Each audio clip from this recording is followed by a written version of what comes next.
Our recipe for today, ang napakasarap na chopsuey.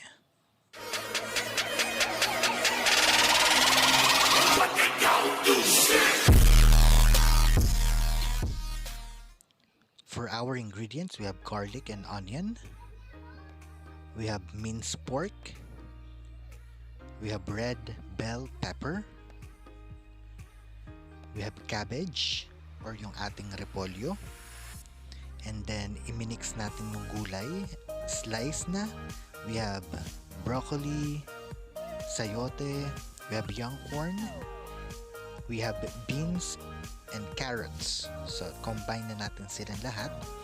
And then, we also need soy sauce, toyo. We have black pepper. We also need oyster sauce and pork broth cubes. And yung pampalabot ng ating sauce, we have cornstarch. So first, tulad ng lagi natin ginagawa pag nagigisa, pakuluan muna natin yung pork natin, and then we need to wait until mag-evaporate yung water. And then once done, that's the time na ilalagay na natin yung cooking oil. And then once malagay natin yung cooking oil, halu-haluin lang natin. And then we need to wait until mag-golden brown. And then once done, we need to add our garlic. And then after that, we need to add our onions.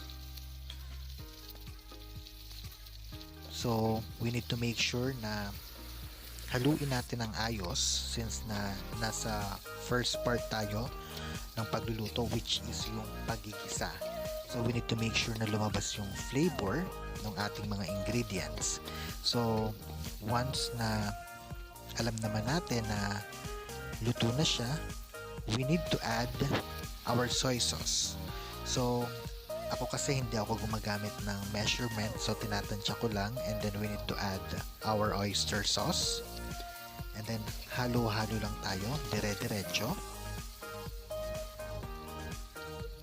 And then, after nating makombine, we need to add our water. So, tansyahin lang din natin yung water natin kasi yun yung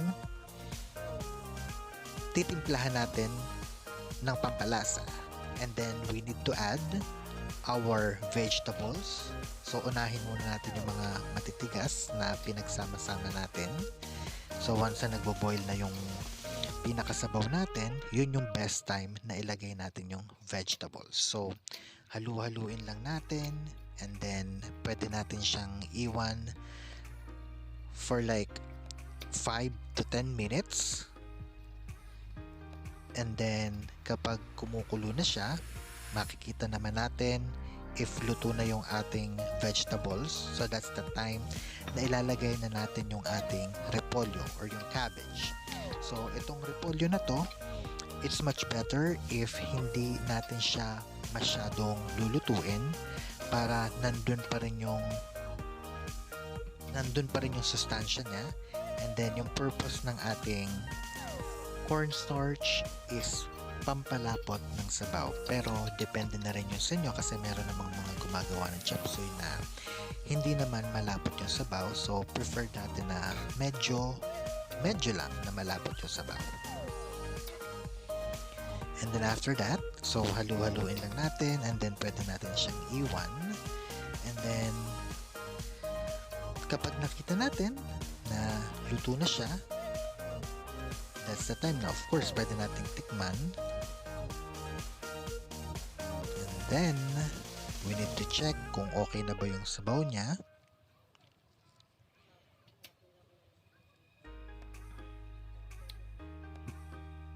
And yung pinaka-last na dapat nating ilalagay is yung ating red bell pepper. So, once malagay natin, halu-haluin lang natin ng konti. And then, pwede na nating patayin yung apoy. Kasi sa init na siya mismo maluluto. So, if you will notice, hindi masyadong or hindi overcook yung gulay natin. So, this is our recipe for today. Chop suey.